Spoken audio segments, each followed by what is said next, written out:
The narrator says that long ago, there were two rival kingdoms who were neighbors. Kingdom 1 was the human kingdom, which was ruled by a power-hungry king who wanted to capture and destroy his neighbor kingdom.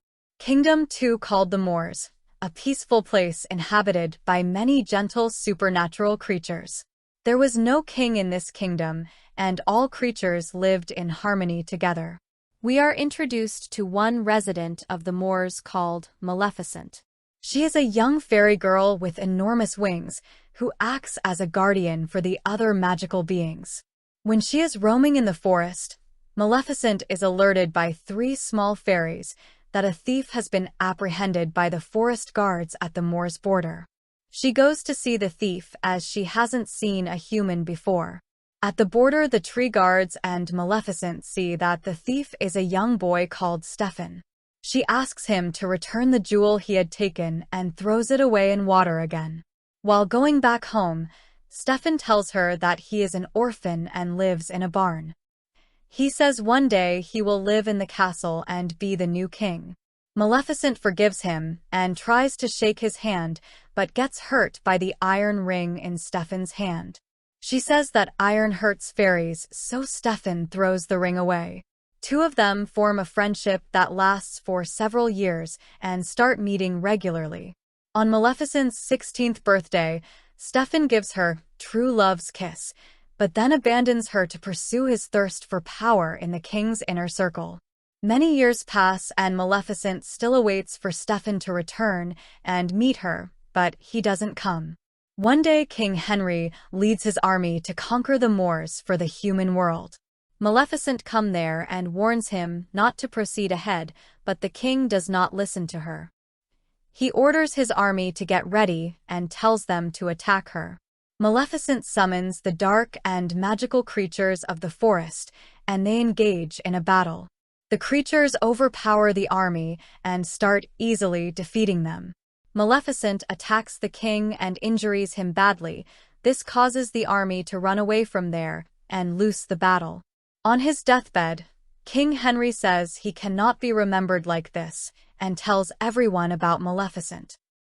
He says he has a daughter and promises her hand and the throne to whichever of his men who brings proof of Maleficent's death. We see Stefan is also here, and he decides to go to the forest to look for Maleficent.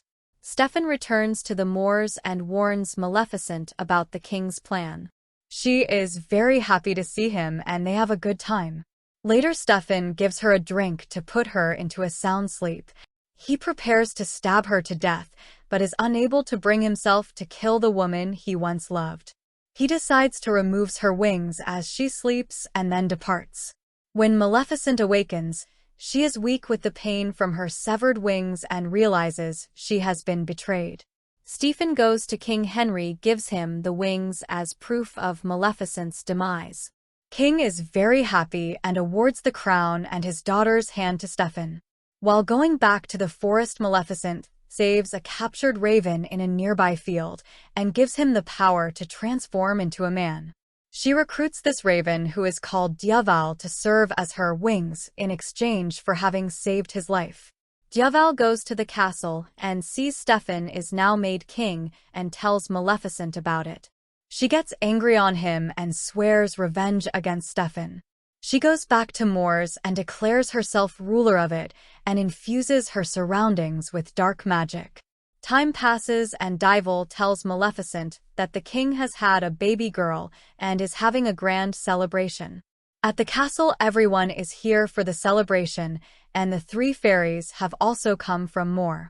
They say they have come to bless Princess Aurora and improve relations between the kingdoms. The fairies bless her with beauty and happiness. Suddenly, we see Maleficent has also come uninvited to the party and tells everyone she has come in peace to bless the child.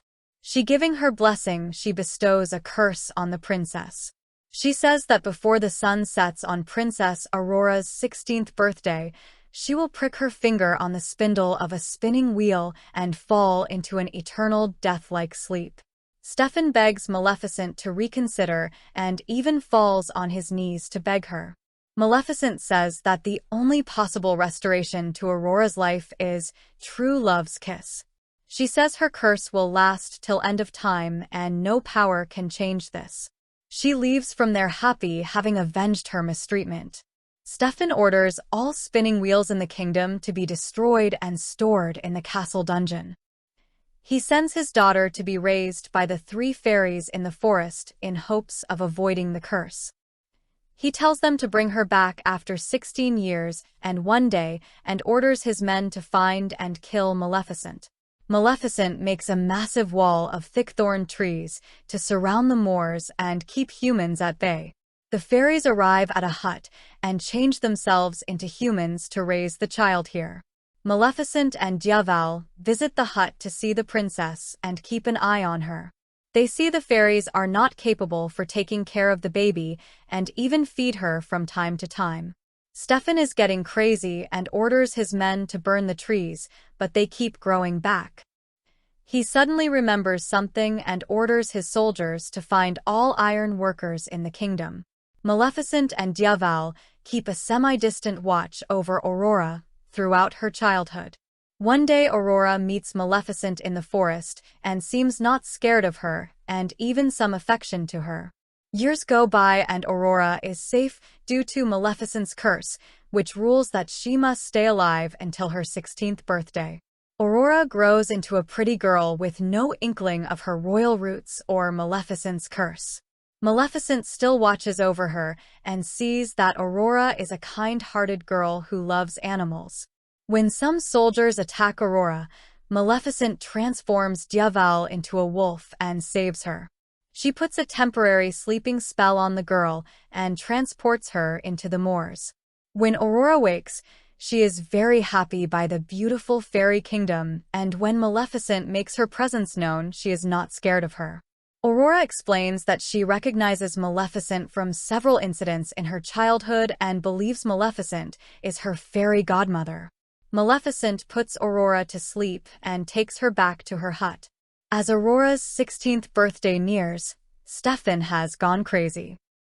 He does not react to the news of his queen also dying and has kept Maleficent's severed wings in a glass cabinet.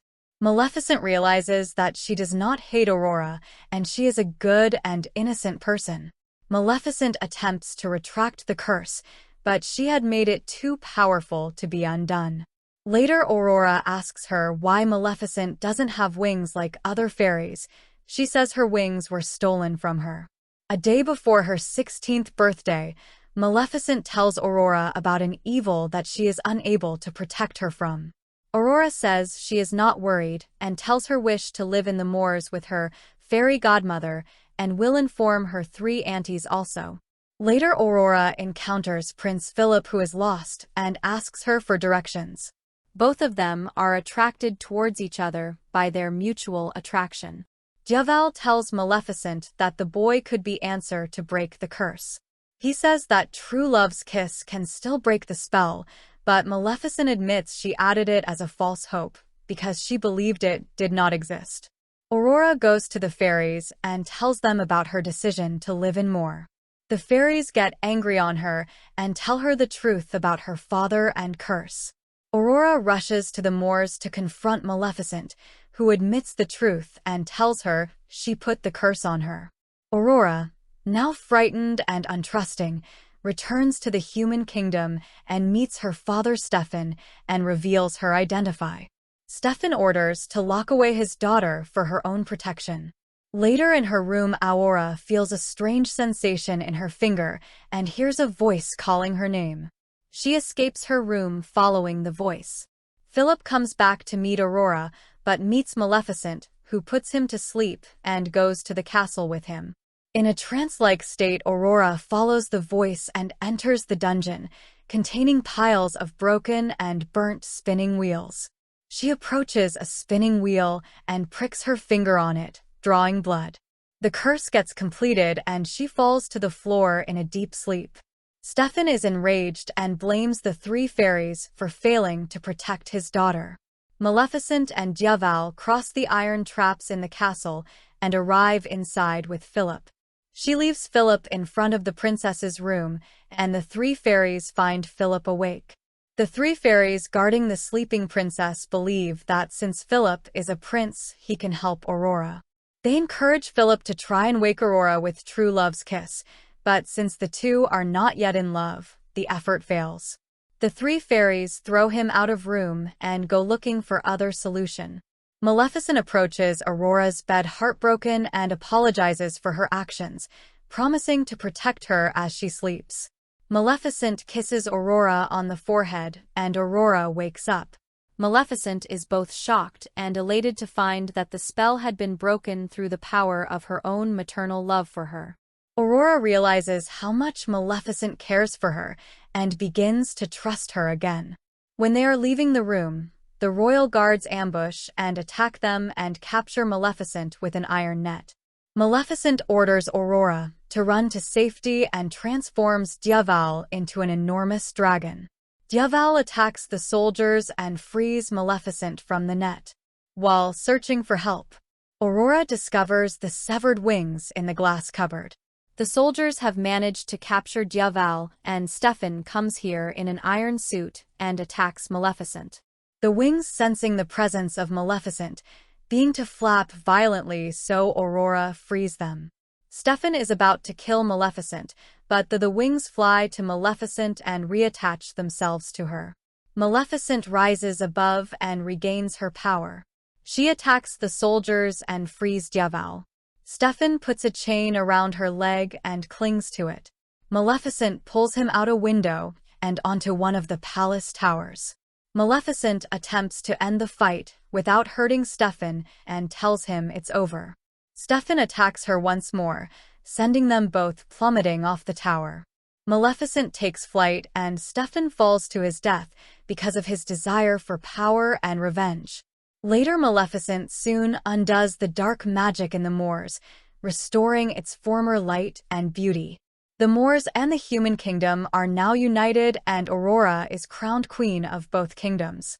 The narrator tells this is the real story of Sleeping Beauty, and Prince Philip and Aurora continue their romance, and everyone is happy. Maleficent is also very happy to be among the peaceful creatures of the moors and flies happily through the skies with Dyaval.